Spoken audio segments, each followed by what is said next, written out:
जैसी करनी मनुज की वैसा उसका भाग। जैसी करनी मनुज की वैसा उसका भाग। बीज वहीं फल बन गया, समय करे अनुराग। नमस्कार दोस्तों, मेरा नाम है डॉक्टर योगिता शर्मा। दोस्तों, हमारे मन में कुछ प्रश्न उठते हैं कि क्या हमारे लिए गए निर्णय, ध्यान से सुनिएगा, हमारे भविष्य का निर्धारण करने में समर्थक हैं, सहायक हैं।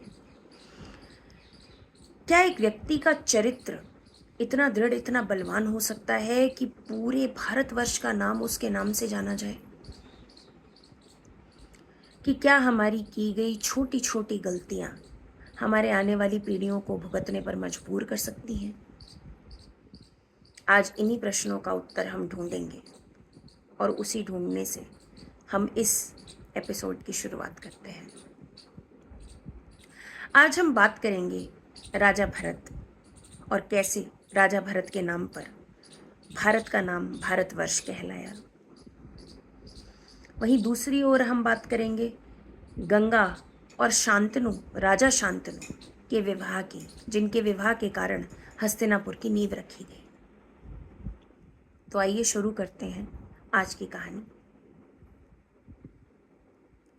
शुरुआत होती है शकुंतला से। शकुंतला एक ऐसी कन्या जो कण्व ऋषि के आश्रम में वन में पली बड़ी, जो एक साधारण सी कन्या है।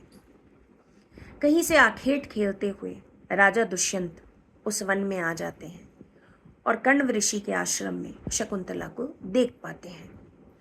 जैसे ही वे शकुंतला को देखते हैं, शकुंतला बहुत ही सुंदर और बड़ी ही सुषुष्ट, बड़ी ही प्यारी एक सुंदर सी कन्या उनको नजर आती है। और वहीं जिसे हम आज के दिनों में लव एट फर्स्ट साइट भी कहते हैं, उन्हें देखते ही उससे प्रेम हो जाता है। कहीं ना कहीं उस प्रेम भाव में बहकर दुष्यंत शकुंतला से विवाह कर लेते हैं, गांधर्व विवाह, जिसे आज की भाषा में लव मैरिज कहा जाता है। वे विवाह करने के पश्चात वे अपने राजपाट संभालने के लिए अपने राज्य की ओर निकल जाते हैं और शकुंतला कण्व के आश्रम में ही रह जाती है। वे उनसे वादा करते हैं कि जब भी वे उनसे मिलेंगी, वे उनको अपनी स्त्री के रूप में स्वीकारेंगे और उसके लिए उन्हें एक निशानी भी देते हैं अंगूठी के रूप में। और वे अंगूठी शकुंतला पहन लेती है। शकुंतला नादान थी। शकुंतला एक छोटी कन्या थी। वह यह नहीं समझ पाती कि केवल प्रेम के वादे करने से ही जीवन नहीं चलता। विवाह के लिए समाज की आवश्यकता होती है, स्वीकार्यता की आवश्यकता होती है, उत्तरदायित्व की आवश्यकता होती है। और वह उस प्रेम विवाह को स्वीकार कर कर वहीं रहती है। एक समय आता है जब वह निर्णय करती है कि उसे राजा के पास जाना है, क्योंकि शकुंतला अब गर्भवती होती है। वह उसी हालत में राज दरबार में जाती है और राज दरबार में जब वो पहुंचती है, ना तो उसके पास कोई राजनीतिक समर्थन है, ना ही उसके चाहने वाले या उसको जानने वाले लोग हैं।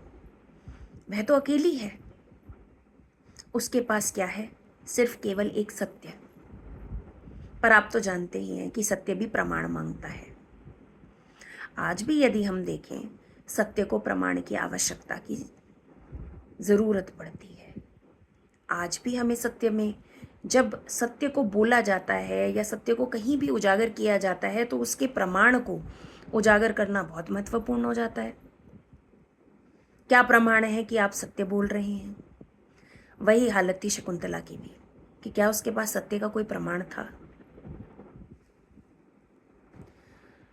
आज भी कई लोगों की भावनाएं अनसुनी रह जाती हैं, सत्य टूटने लगता है।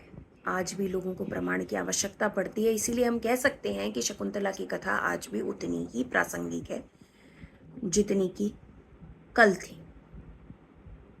अब बात करते हैं शकुंतला के पुत्र भरत की। भरत एक मेधावी और असाधारण बालक, जिसको शकुंतला ने जन्म दिया। ऐसा कहा जाता है कि वह सिंह के दांत गिनने में भी समर्थ था और उसी के नाम पर इस पूरे भारतवर्ष का नाम भारत कहलाया। पर जब ये कहानी हम उद्धृत करते हैं तो बात आती है कि उनके अंदर एक विशेष बल था, विशेष साहस था, जिसके कारण वे बहुत ही योग्य कहलाए। और ये बात भी सत्य है कि वंश केवल वंशानुवली से नहीं चलता, योग्यता से चलता है, परंपराओं से चलता है। आज अब किसी को राजगद्दी पे आज भी बिठा दें तो आप ये जानते हैं कि यदि वह योग्य नहीं है तो वह इस राजपाट को नहीं संभाल पाएगा। अब बात आती है आगे। राजा भरत के 9 पुत्र हुए। राजा भरत के 9 पुत्रों में से कोई भी इतना साहसी, कोई भी इतना योग्य नहीं था कि राजा भरत उन्हें अपने राज सिंहासन पर, उन्हें अपनी गद्दी दे पाते। एक राजा के लिए न्यायपूर्ण होना बहुत आवश्यक है, अपनी जनता की रक्षा करने वाला होना बहुत आवश्यक है। आज भी हमारे राज सिंहासन पर जो विराजमान हैं, जो राजनीतिज्ञ बैठे हुए हैं, वो वंशानुवली से नहीं आए, वे एक प्रजातंत्र से आए हैं। तो राजा भरत हमारे इतिहास में एक ऐसे राजा हुए जिन्होंने अपनी वंशानुवली में अपने 9 पुत्रों में से किसी राजा का चयन न कर एक साधारण मनुष्य को राजगद्दी पर बिठाया। यहीं से भारतवर्ष में प्रजातंत्र की नींव रखी गई। उस प्रजातंत्र में आज भी हम सांस ले रहे हैं। राजा ने एक साधारण मनुष्य को अपनी गद्दी पर बिठाकर प्रजातंत्र की नींव तो रख दी, परंतु आने वाली पीढ़ियों में इसमें एक राजा हुए जिनका नाम था राजा शांतनु। कहा तो यही जाता है कि ये भरत की ही पीढ़ियां हैं, परंतु साधारण मनुष्य को बिठाकर उन्होंने प्रजातंत्र की एक ऐसी सशक्त नींव रख दी थी जिसको हरा पाना तो संभव ही नहीं था। राजा शांतनु अत्यधिक बलशाली, अत्यधिक प्रभावशाली, एक योग्य राजा थे, परंतु वही बात है कि थे तो इंसान ही, थे तो व्यक्ति ही, उनकी भी भावनाएं थी। एक दिन वे जंगल में आखेट खेलने जा रहे थे। उन्होंने गंगा को देखा। गंगा को देखा और उनके मन में विचार उत्पन्न हुआ कि कितनी सुंदर स्त्री है। वही फिर दोबारा हुआ, लव एट फर्स्ट साइट, जिसको आज की भाषा में हम कहते हैं। और उन्होंने उस स्त्री से विवाह कर लिया। विवाह करने के दौरान गंगा ने उनसे प्रेम प्रसंग में एक वचन लिया। वह वचन क्या था?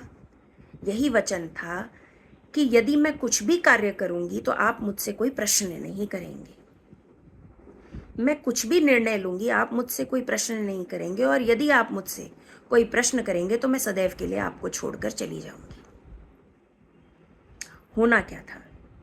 राजा था ही व्यक्ति, उसकी भी भावनाएं थीं। वह प्रेम में बह गए और उन्होंने गंगा को वचन दे दिया, और वचन दिया कि वे उनसे कोई भी प्रश्न नहीं करेंगे। अब क्या था? विवाह संपन्न हुआ। विवाह संपन्न होने के बाद राजा शांतनु की संतान उत्पन्न हुई, पुत्र उत्पन्न हुए। एक के बाद एक पुत्र उत्पन्न हुए और गंगा एक एक कर उनको पानी में बहाती चली गई। जैसे ही 8वें पुत्र ने जन्म लिया, राजा अंदर से बिल्कुल टूट चुके थे। राजा कहीं ना कहीं मौन पड़े हुए थे। राजा अपनी भावनाओं को संभाल नहीं पाए और उन्होंने प्रश्न किया गंगा से कि ये तुम क्या कर रही हो? एक के बाद एक हमारे पुत्रों की हत्या करती जा रही हो। यही था एक साधारण मनुष्य की भावनाएं।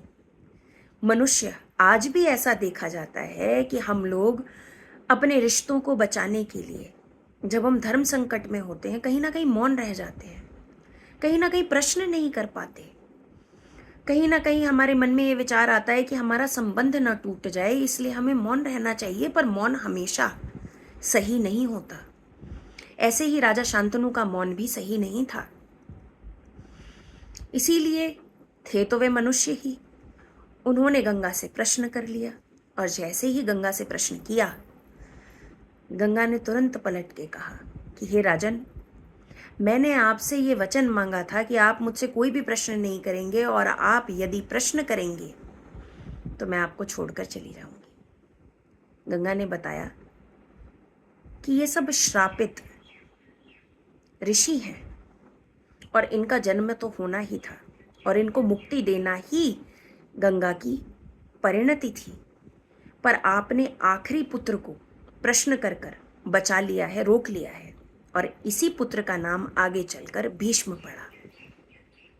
भीष्म पितामह, जिनके कारणवश ये महाभारत एक बहुत ही उत्कृष्ट ग्रंथ कहलाता है। भीष्म पितामह एक ऐसा चरित्र है जिसकी जितनी प्रशंसा की जाए उतनी कम।